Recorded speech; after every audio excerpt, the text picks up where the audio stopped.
Hoy día vamos a iniciar una nueva serie. Algo alcanzo a ver. Nosotros tenemos una pantalla aquí que proyecta lo mismo, pero parece que se echó a perder. Así que voy a tratar de mirar aquí de reojo. Vamos a comenzar una nueva serie de sermones, hermanos, que está basada en 2 capítulos de la Biblia. Vamos a hacer algo parecido a lo del diluvio, ocupando 2 capítulos de la Biblia en Génesis. Ahora vamos a ir al libro de Corintios, a la segunda carta del apóstol Pablo a los Corintios. Esta serie tiene como propósito a nos sensibilizarnos respecto de un elemento que es también central en la espiritualidad cristiana.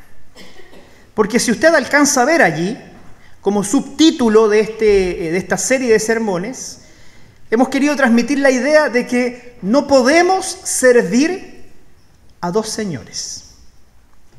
No podemos servir a 2 señores. Y esto viene a fortalecer la idea de que todo proviene de Dios. Todo lo que nosotros tenemos proviene del Señor. Y es por eso que yo le voy a invitar a que hoy día reflexionemos sobre la primera parte del capítulo 8. Esta serie tiene 4 sermones. Hoy día y el próximo domingo vamos a hablar sobre el capítulo 8 y los 2 domingos subsiguientes vamos a hablar del capítulo 9. ¿Ya? Vamos a estudiar estos 2 capítulos de forma expositiva para descubrir a través del ejemplo de la iglesia de Macedonia cómo el Señor también desea que nosotros nos relacionemos con Dios a través de lo que tenemos. Y nuevamente vuelvo a lo que les mencioné anteriormente. Nosotros queremos hoy día, a través de la palabra del Señor, profundizar sobre esta idea. La Biblia dice en Mateo 6:24, el Señor Jesucristo dijo en Mateo 6:24, ninguno puede servir a 2 señores. Porque aborrecerá al uno y amará al otro, o estimará al uno y menospreciará al otro. Jesús dijo, no podéis servir a Dios y a las riquezas. No podemos dividir nuestro corazón o compatibilizar ambas cosas, porque necesariamente el Dios al cual nosotros amemos será el que definirá las cosas en nuestra vida. Y esta serie viene en medio de un tiempo complejo. Fíjense que durante la semana estuve revisando algunas cifras económicas, de las cuales entiendo la verdad de forma bastante superficial, pero entre lo que alcancé a leer, me di cuenta que como país seguimos estancados en una crisis económica que mantiene a esta nación en una situación muy vulnerable. Existe hoy día mucha vulnerabilidad económica. Y la verdad es que también leí que gracias a varias políticas macroeconómicas que ha implementado el gobierno actual, se ha logrado disminuir la alta inflación. Y de esa forma también endeudarnos menos, aunque estamos bastante endeudados. Fíjese que esta cifra a mí me sorprendió. Uno a veces lee estas cifras y no logra comprender el tamaño de ellas, ¿no? Pero hoy día la cuenta corriente de nuestro país está en un déficit que asciende a los 114.000 millones de dólares. Es como si cada uno de los chilenos debiera casi $6.000. Estamos hablando de un montón de plata. Eso se cruza también con algo muy importante para cada uno de nosotros. La tasa de desempleo hoy día se mantiene en el 8,5% en el mes de febrero, y el IPC, que registra cuánto nos cuesta pagar la vida, ya acumuló en 2 meses un 1,3%. O sea, su sueldo hoy día ya vale un 1,3% menos, porque el costo de la vida se ha incrementado. Y eso es una cifra que asusta aún más cuando analizamos que en los últimos 12 meses esa cifra en realidad es mucho mayor, es 4,5%. Con esto, hermanos, yo lo que quiero ilustrar es que nos ha tocado atravesar tiempos difíciles. Nos ha tocado atravesar momentos complejos. Y no me extrañaría, y es altamente probable, que entre muchas de las familias que componemos esta comunidad existan efectivamente profundos problemas económicos. Que entre quienes componemos esta iglesia estemos atravesando por las consecuencias no solo de este fenómeno global en el que vivimos, sino que también que nuestras propias malas decisiones nos hayan llevado a una situación de estrechez o de escasez económica. Porque cuando yo les planteo el hecho de que nuestras necesidades se han multiplicado, estoy de alguna manera reflejando lo que a través de la Junta de Diáconos y a través del Ministerio de Misericordia hemos logrado constatar en el trabajo cotidiano de conectarnos con la iglesia. No han sido tiempos difíciles, no han sido tiempos fáciles, al contrario. Para muchas familias este tiempo ha sido realmente complejo. Porque no le da la sensación de que de pronto no nos alcanza con lo que recibimos para cubrir todas nuestras necesidades. Pareciera ser que es un tema difícil de ser tratado desde la perspectiva bíblica. Pero nuevamente yo quiero llevarlo a lo que Jesucristo mismo enseñó en su palabra. No podemos nosotros servir a dos señores. No podemos decir que amamos a Dios y al mismo tiempo amar a las riquezas. Y estoy profundamente convencido, a través de una profunda introspección personal también, que ha sucedido en nuestros últimos tiempos, algo que ha mantenido a la gente en absoluta desesperación. ¿Sabe lo que ha sucedido? Que el Dios del dinero ha muerto. El Dios del dinero se murió, porque aquella prosperidad, porque aquella alegría, porque aquel beneficio que nosotros esperábamos recibir de parte del dinero, se nos ha sido absolutamente negado, se nos ha sido absolutamente arrebatado. Hoy día ya no hay una sensación de estabilidad, al contrario, hoy día hay una profunda crisis de insatisfacción. El dinero, como nuestro Dios, se murió y la gente se está volviendo loca porque su Dios, que es el dinero, a diferencia del Dios nuestro, no resucita de la muerte. El dinero no está resucitando. Al contrario, parece ser que se pudre aún más. Y yo me pregunto, ¿cómo vamos a vivir nuestra vida sin nuestro Dios? ¿Cómo vamos a seguir adelante? ¿Cómo vamos a poder traer a nuestro corazón esperanza? ¿Cómo vamos a poder darle a nuestro corazón alegría? ¿Cómo yo le voy a poder ofrecer a mi familia seguridad, consuelo y paz delante de un mundo en donde este gran Dios ya no nos da lo que necesitamos? ¿Dónde voy a encontrar eso? Y a través de estos dos capítulos en la Biblia, yo quiero que nos ayudemos a poner nuestro corazón y nuestra mirada donde realmente debe estar. Fíjense que también pensaba que muchos de los problemas que atravesamos económicamente hablando están asociados a nuestras propias malas decisiones. No podemos solo culpar a la crisis económica. No podemos solo culpar a las políticas del gobierno.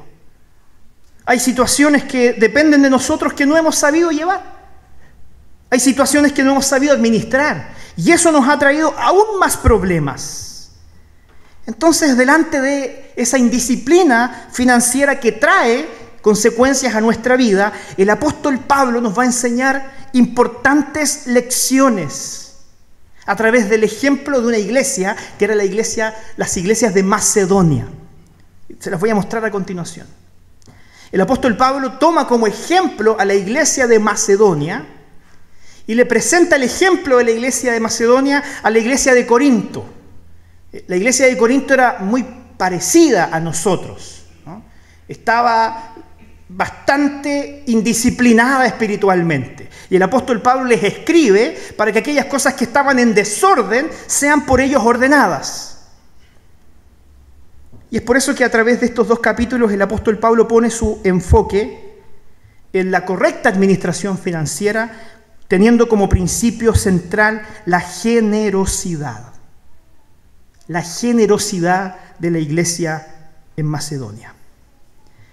Y a lo largo de estos próximos 3 domingos siguientes vamos a ir descubriendo cada uno de estos principios. Pero quiero llevarlo al primero.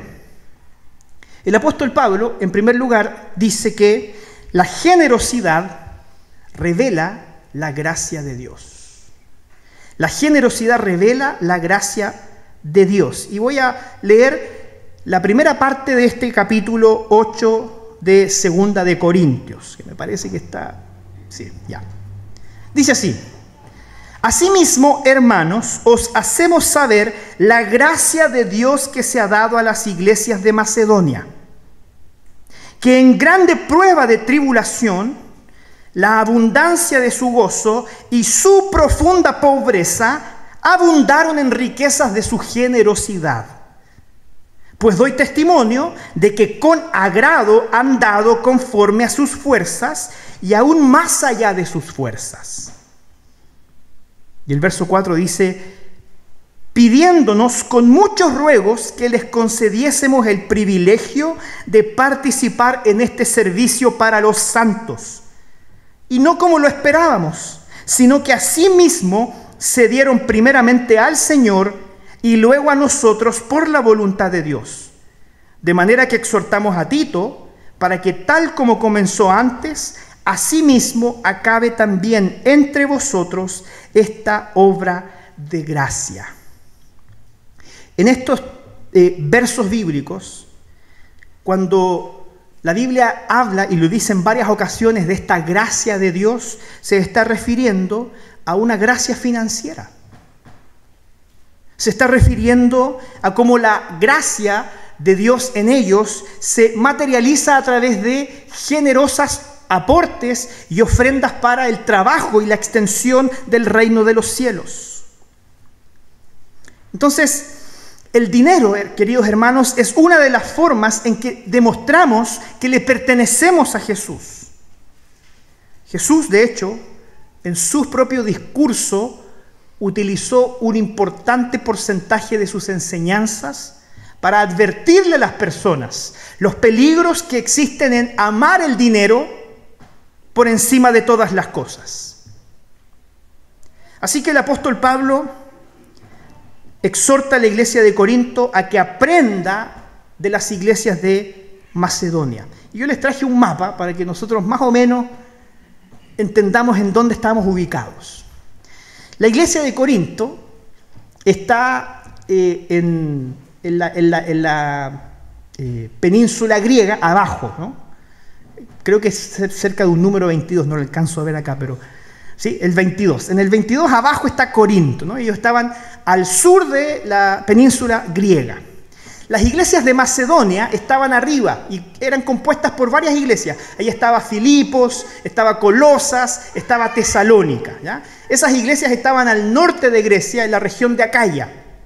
Y la verdad es que estaban distanciados no por tantos kilómetros, pero sí eran 2 regiones distintas. Entonces el apóstol Pablo le escribe a la iglesia de Corinto para informarles que si bien ellos estaban atravesando por algún tipo de crisis y desorden financiero, las iglesias de Macedonia estaban en una situación aún peor. Y de alguna forma esto me hace recordar que siempre uno va a encontrar a alguien que está peor que uno. No sé si le ha pasado, ¿no? Siempre hay alguien que sufre más que nosotros. Y eso le estaba pasando a las iglesias en Macedonia. Ellos estaban atravesando una crisis económica, una crisis financiera más profunda que la de la iglesia de Corinto, que se estaban quejando por eso. Entonces las iglesias en Macedonia estaban en una gran recesión económica, experimentando mucha estrechez. Lo dice explícitamente acá el versículo 2. Estaban en una tribulación y en una profunda pobreza. Pero, a pesar de eso, Pablo le dice a los corintios que ellos, si bien están luchando con esta crisis, no están devastados. Porque a pesar de la crisis que ellos están atravesando, debían ser considerados como una iglesia ejemplar. Ellos estaban haciendo algo realmente increíble, porque a pesar de estar en profunda aflicción y en una extrema pobreza, ellos procuraron abundar en obras de generosidad. Eso es lo que ellos hicieron respecto del trabajo del reino de los cielos a través del apóstol Pablo. Entonces, el apóstol Pablo expresa aquí una profunda alegría a causa de la generosidad de las iglesias ahí en Macedonia.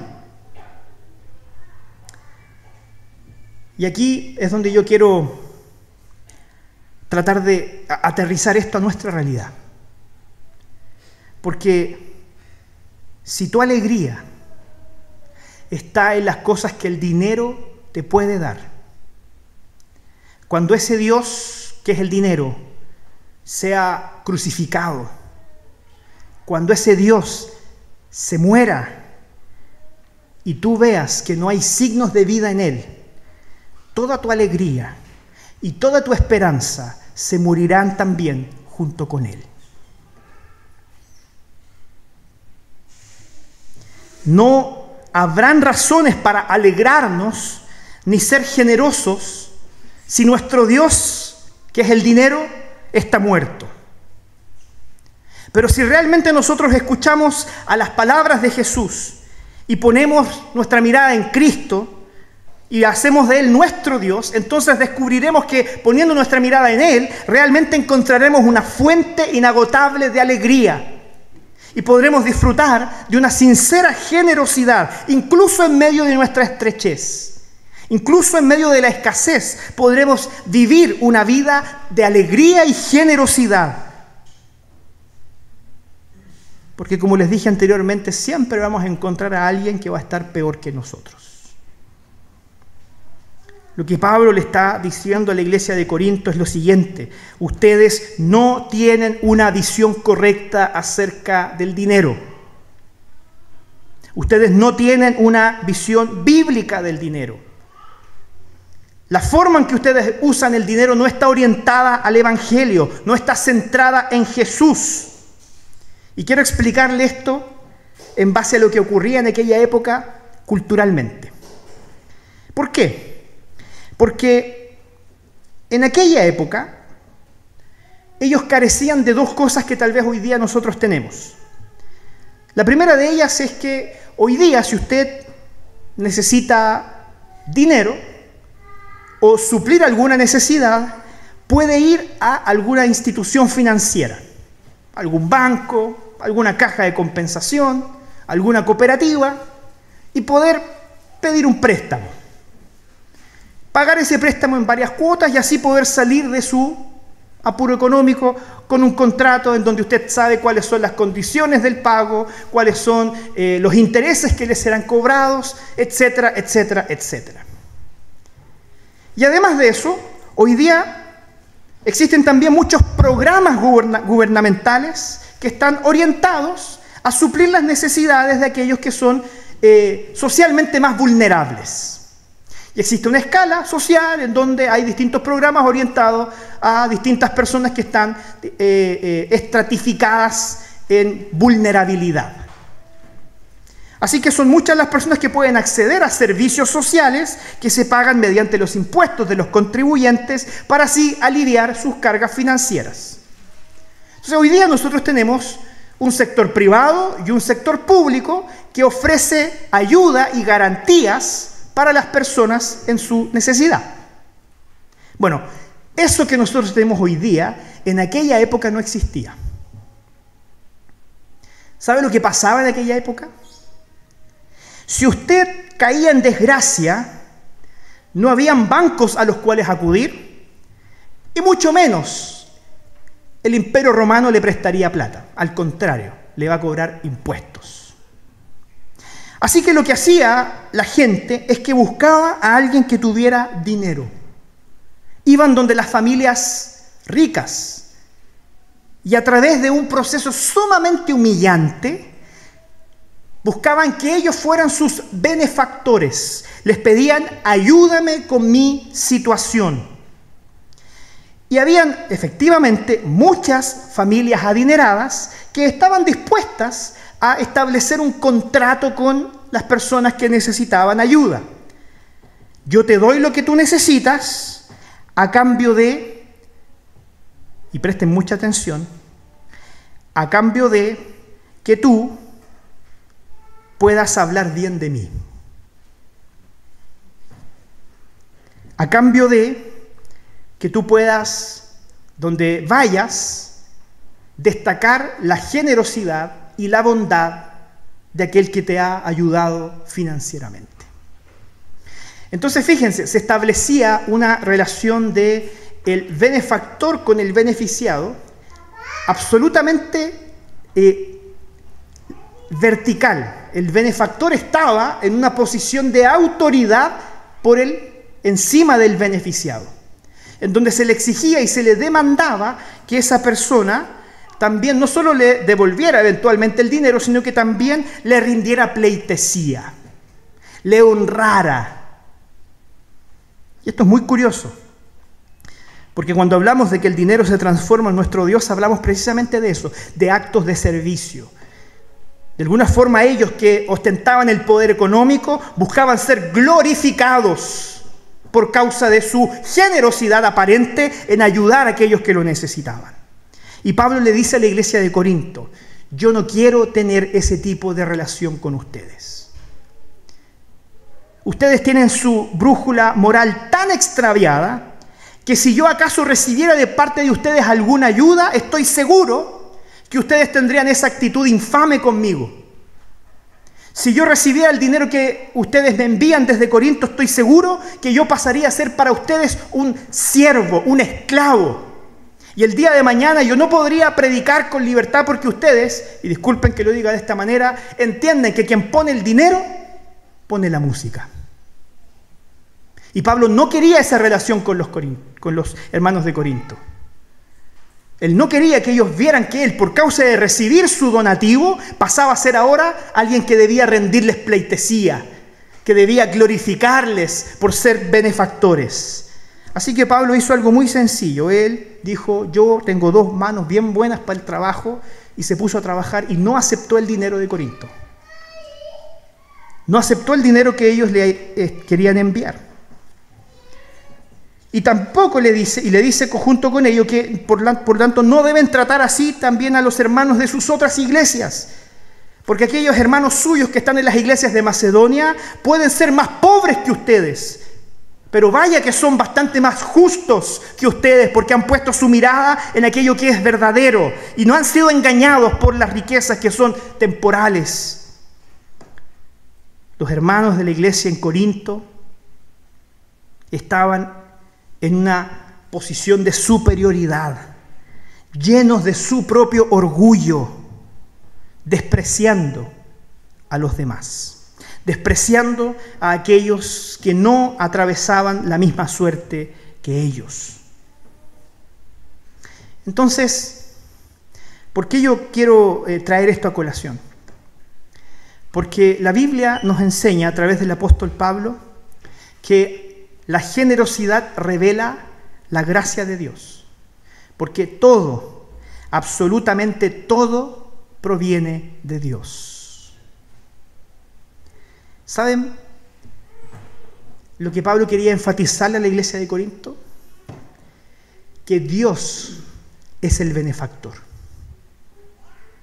Dios es aquel que te presta todo lo que tienes. Dios es aquel que pone en ti todas aquellas cosas que tú administras. Por lo tanto, tú no puedes ponerte en esa posición divina. Le dice a los corintios: ustedes no pueden pretender ser los benefactores de los demás que están en escasez, porque finalmente y en último término, Dios es nuestro más grande proveedor. Y Y esto nos permite ver que todo lo que tenemos es un regalo. En el lenguaje del apóstol Pablo, nuevamente hablamos de la gracia. Esto es gracia. Dios te entrega porque te ama todo lo que tienes. Y lo pone en tus manos para que lo administres. Tu hogar le pertenece a Dios. Tu ropa le pertenece a Dios. Tu comida le pertenece a Dios. Tu vehículo le pertenece a Dios. Todo lo que tienes, tu riqueza individual y tu riqueza colectiva, tus posesiones, tus finanzas, tus créditos, todo pertenece al Dios creador. No te vas a llevar nada de aquí. Dios es el benefactor. Pablo le pide a los corintios que se bajen de ese pedestal, que miren a iglesias como las de Macedonia, que en su pobreza abundaron en verdadera generosidad. Somos administradores. Dios ha sido generoso con nosotros, por lo tanto también nosotros deberíamos ser generosos con los demás.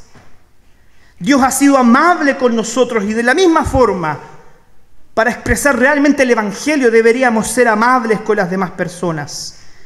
Dios nos ha confiado bienes y riquezas para que podamos administrarlas, disfrutar de ellas y compartirlas con los demás. El apóstol Pablo le advirtió a la gente que robaba. Ustedes saben que en aquella época mucha gente llegó a la fe. Y entre las personas que llegaban a la fe, habían también ladrones. Y el apóstol Pablo les hace una advertencia muy tajante. Le dice, el que robaba, ¿qué tiene que hacer ahora? Deje de robar. ¿Qué tiene que hacer el que robaba? Ahora tiene que trabajar. ¿Y para qué va a trabajar? Porque si trabaja, le va a ir bien y va a poder tener todo lo que antes tenía a través del robo. Pero fíjense que ese no es el énfasis del apóstol Pablo. Fíjense en el cambio que produce la gracia de Dios. Pablo dice, el que roba, es decir, el que tomaba de los demás para beneficio personal, ya no lo haga más, sino que trabaje. ¿Para qué? Para que tenga que compartir con aquel que padece necesidad. Esto no se trata de robar y trabajar, esto se trata de dar vuelta a la intención del corazón. Un hombre que antes era solamente alguien que arrebataba a los demás para beneficio personal, ahora debe transformar su corazón para usar todo lo que tiene en favor de aquellos que no poseen lo mismo que él. Esa es la transformación del Evangelio. Esa es la gracia que se derrama sobre un corazón para transformarlo y ponerlo en sintonía con Dios. Alguien que solamente hacía lo que hacía para acaparar y para beneficiarse a sí mismo, es transformado por la gracia de Dios para entender que ahora puede ser un canal de bendición para otros a través del trabajo.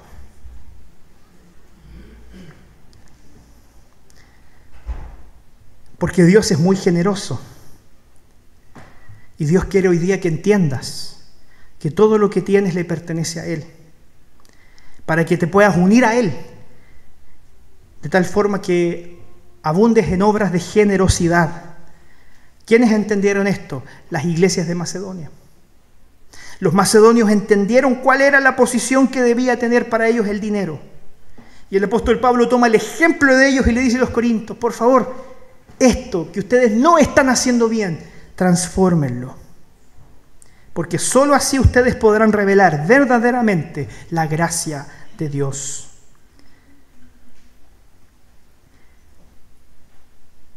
No solo en este texto vemos que el apóstol Pablo instruye a los corintios respecto de cuál es el énfasis que debe tener la forma en que administramos los recursos que el Señor nos da, viéndolos como una gracia de Dios.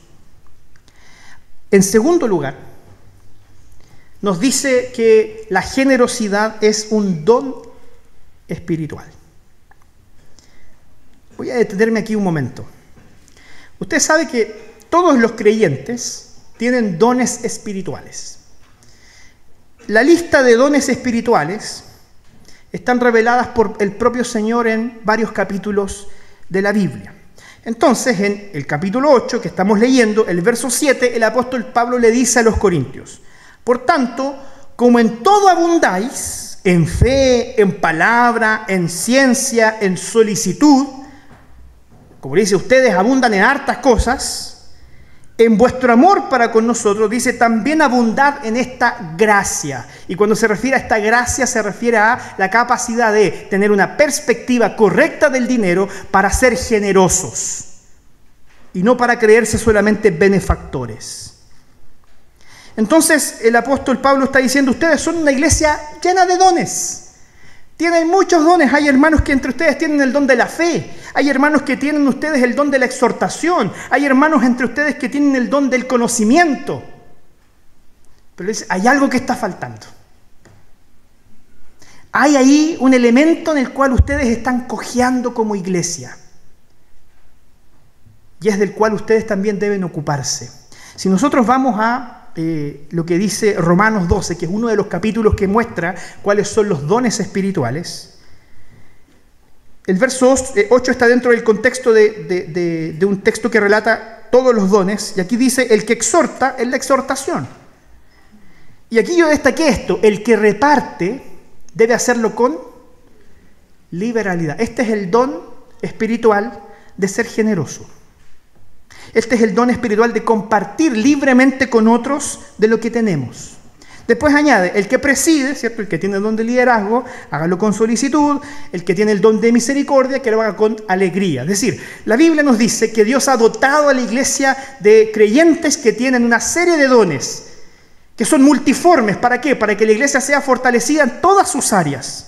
Entonces hay que reconocer, queridos hermanos, que hay hermanos que siempre tendrán esta condición natural, porque el Espíritu Santo los ha habilitado para eso, de ser más naturalmente generosos, porque poseen este don de la liberalidad.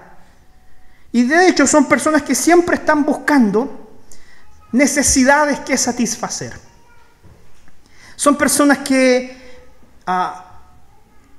son sensibles delante de las carencias de otros para poder ir en ayuda de forma oportuna. Ahora, si bien en cada iglesia hay personas que poseen este don espiritual en particular, ¿cierto? De ser generosos, de entregar para las necesidades de los otros, no debemos olvidar también que en la medida en que tenemos una perspectiva adecuada de lo que el Señor espera que sea nuestra administración de los recursos, necesariamente todos debemos embarcarnos en el desafío de ser sensibles los unos a los otros delante de nuestras necesidades.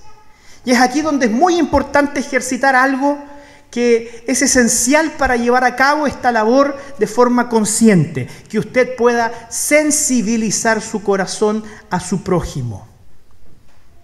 ¿Sabe por qué? Porque usted no puede saber cuáles son las luchas y las dificultades que está atravesando la persona que está a su lado. Con solo mirarlo es muy difícil decir, esta persona no la está pasando bien. La verdad es que hay gente que se le nota, ¿sí? Porque a veces tiene un rostro compungido, pero hay muchas personas que sufren en silencio. Hay muchas personas que lamentablemente no son capaces de abrir su corazón para buscar ayuda y apoyo en sus necesidades. Y aquí nosotros de alguna forma, con lo que el apóstol Pablo le instruye a la iglesia de Corinto, aprendemos lo siguiente. Si bien podemos descansar en aquellos hermanos que tienen esta capacidad natural dada por el Espíritu Santo, es absolutamente necesario que cada uno de los que estamos aquí presentes ejercitemos esta sensibilidad de poder mirarnos a los ojos y reconocer cuáles son nuestras carencias. ¿Para qué?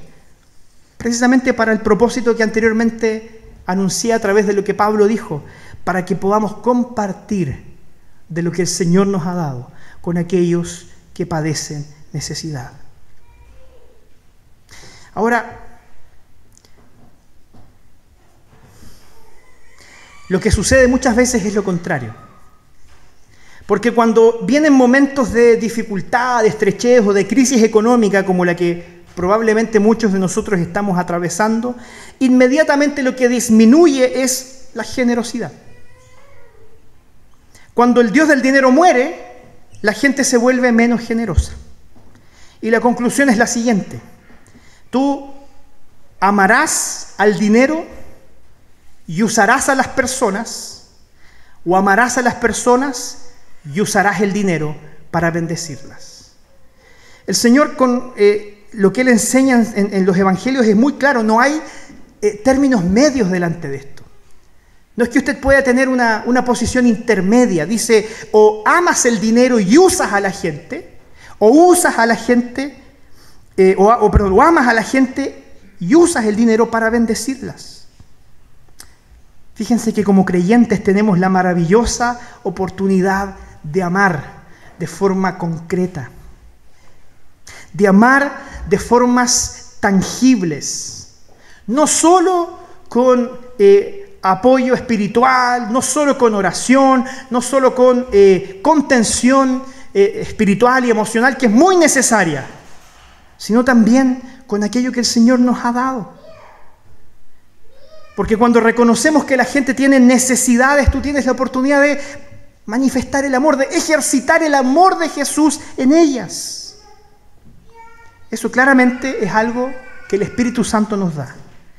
El Espíritu Santo es quien nos sensibiliza para hacernos más conscientes de las necesidades del prójimo y estar más prestos a poder ayudar a esas personas. Lo que necesitamos es estar más atentos a lo que el Señor nos enseña y nos muestra en nuestra iglesia, a nuestro alrededor. Porque, en último lugar, la generosidad nos recuerda a Jesús. Y es aquí donde yo quiero llevarlo a través de un lindo viaje. Porque el texto dice a continuación, no hablo como quien manda, sino para poner a prueba, por medio de la diligencia de otros, también la sinceridad de vuestro amor. Porque ya conocéis la gracia de nuestro Señor Jesucristo, que por amor a vosotros, Él se hizo pobre siendo rico, para que vosotros, con su pobreza, fueseis enriquecidos. El dinero es, en todos los sentidos, un reflejo de nuestras convicciones teológicas y bíblicas.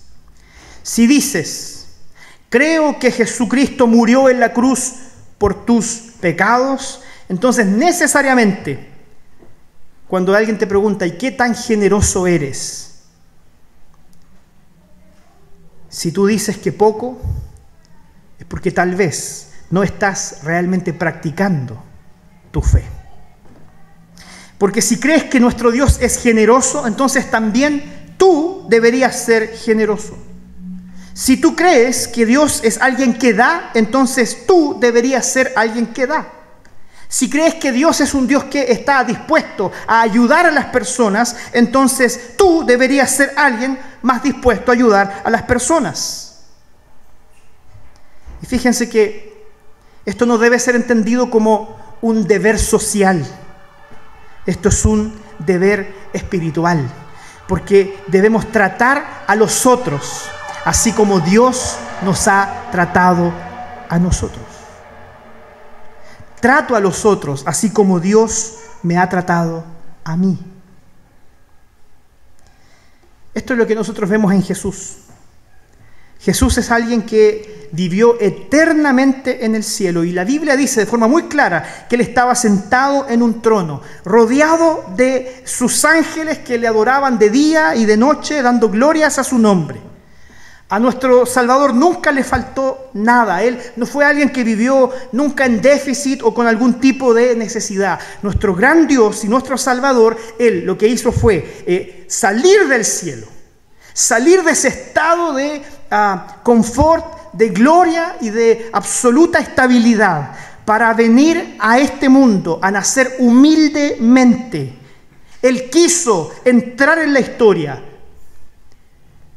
para entrar en una familia compuesta por una mujer adolescente y un hombre trabajador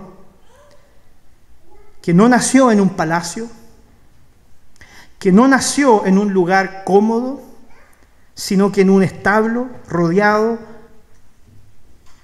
de animales y de pestilencia. De hecho, Jesús creció en circunstancias muy humildes. Él creció en un pueblo absolutamente marginado, Nazaret. ¿Qué bueno puede venir de Nazaret?, decía la gente. Creció en un pueblo que nadie conocía. Su papá, una persona que trabajaba la madera, tuvo que compartir sus ingresos también con otros hermanos y hermanas. Era un hogar en donde probablemente el dinero no abundaba, sino que al contrario, siempre había que administrarlo de buena forma para que alcanzara para todos. Así vivió Jesús durante 30 años, aprendiendo el oficio de su padre, trabajando en la madera y de esa forma también poder sustentar su propia vida. Luego a este hombre de 30 años se le ocurre la brillante idea de dejar la carpintería y entrar en el ministerio. Y eso fue mucho peor para él. O sea, si como carpintero le iba mal, económicamente hablando, como maestro le fue peor. No estoy exagerando.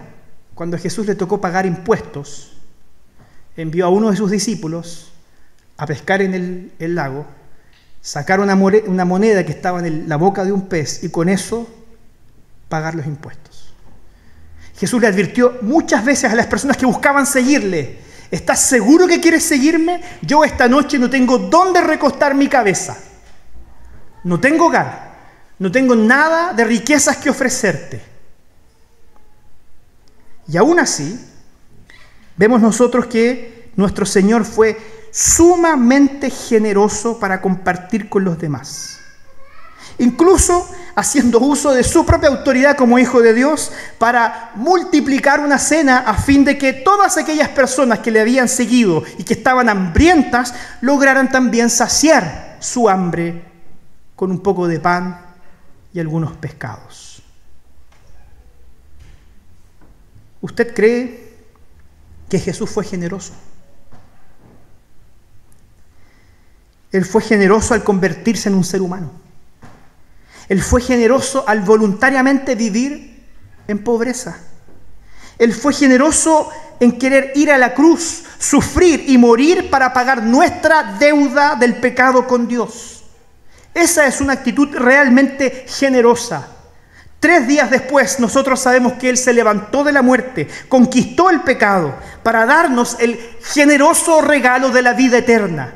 No por algo que nosotros podamos darle a cambio, sino sencillamente por una fe que Él mismo pone en nuestro corazón para que creamos en Él y vivamos la vida desde la perspectiva divina y no poniendo nuestros ojos en lo terrenal, que es pasajero.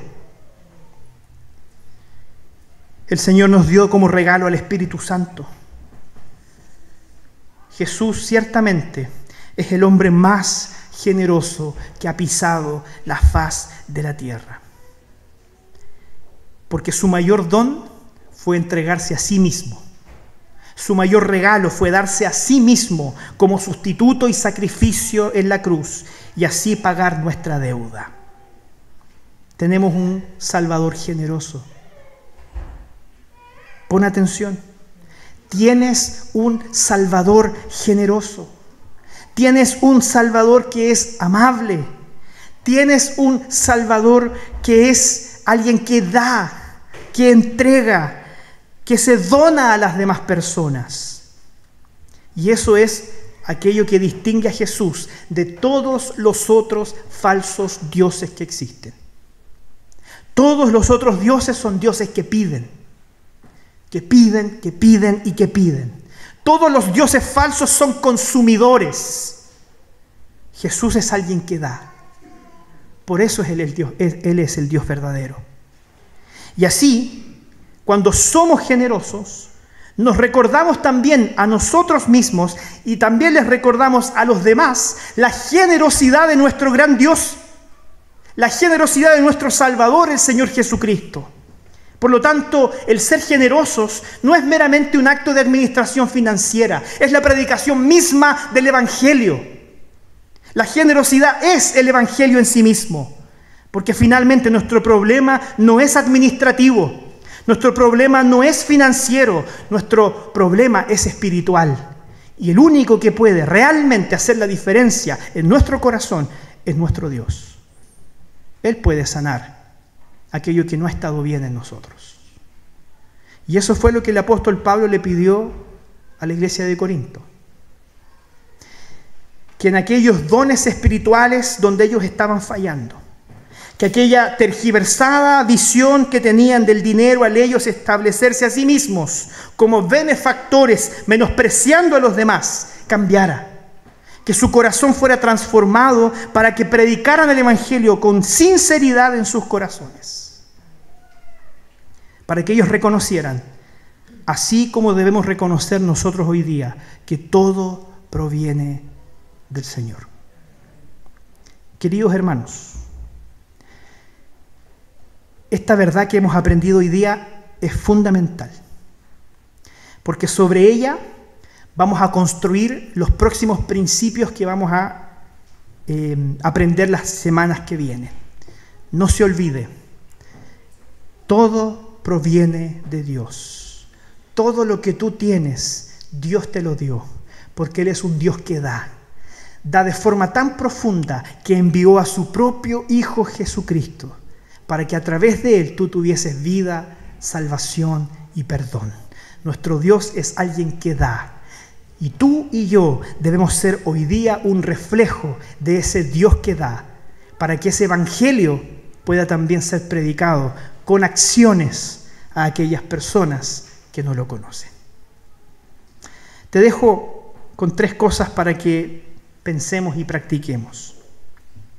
Derechamente quiero preguntarte, ¿cuál es tu Señor? ¿Es Dios o son las riquezas? Yo quiero preguntarte sinceramente si los problemas económicos que tú has estado atravesando te han robado la alegría. Es posible que hoy día mismo tú estés tal vez ahogado en esos problemas. Es posible que hoy día mismo incluso tu actitud cotidiana sea la de alguien que está absolutamente preocupado y angustiado por causa de la situación económica que estás atravesando. Déjame decirte que tienes un Dios que sabe perfectamente lo que estás atravesando. Tienes un Salvador que también atravesó las mismas estrecheces que tú estás atravesando. Y es por eso que podemos tener la plena certeza, así como nuestro Salvador, de que el Señor va a proveer, de que el Señor va a estar con nosotros, de que si tú hoy día pones tu mirada en Cristo y dejas de confiar en las riquezas, vas a encontrar paz. Vas a poder apoyar tu cabeza en la almohada al final del día y realmente descansar en que tienes un Dios generoso.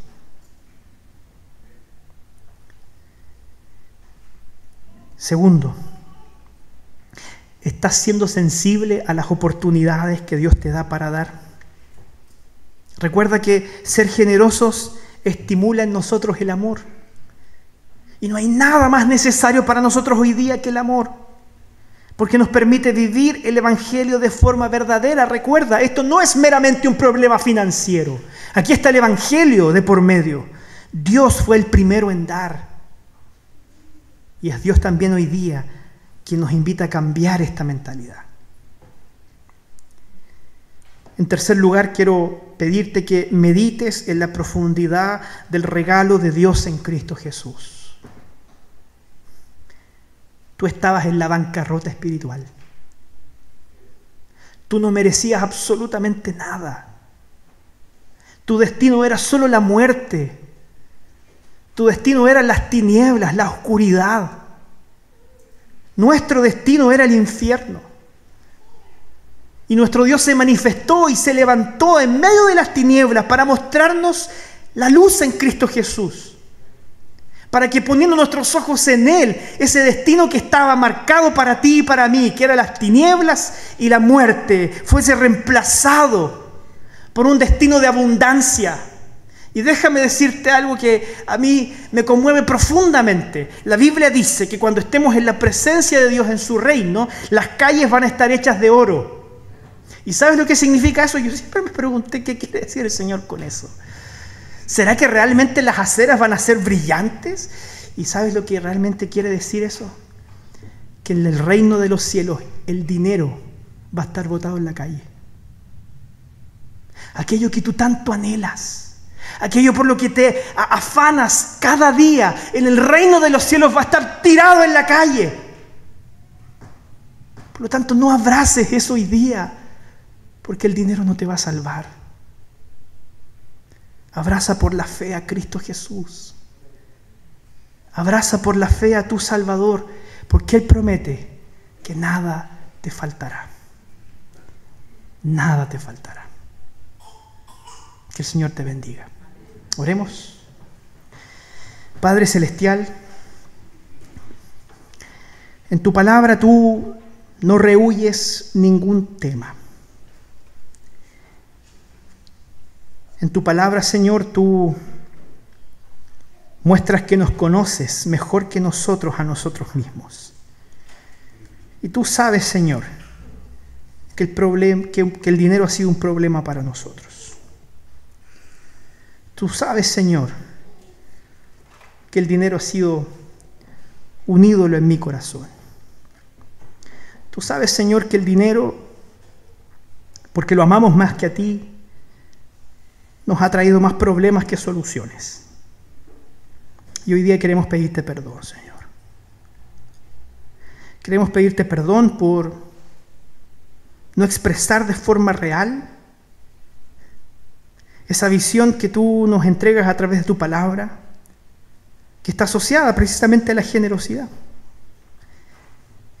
Porque pensamos solo en cómo vivir el día a día, en cómo sobrevivir en medio de una crisis económica, en cómo llegar a fin de mes, Señor. Yo te pido perdón porque dejé de confiar en ti. Dejé de confiar en tu provisión, en tu generosidad. Y puse mi mirada en las cosas terrenales. Y pensé, Señor, que podía salir por mi propia cuenta del problema en el que me había metido. Gracias, Señor, porque tú por medio del Evangelio abriste mis ojos.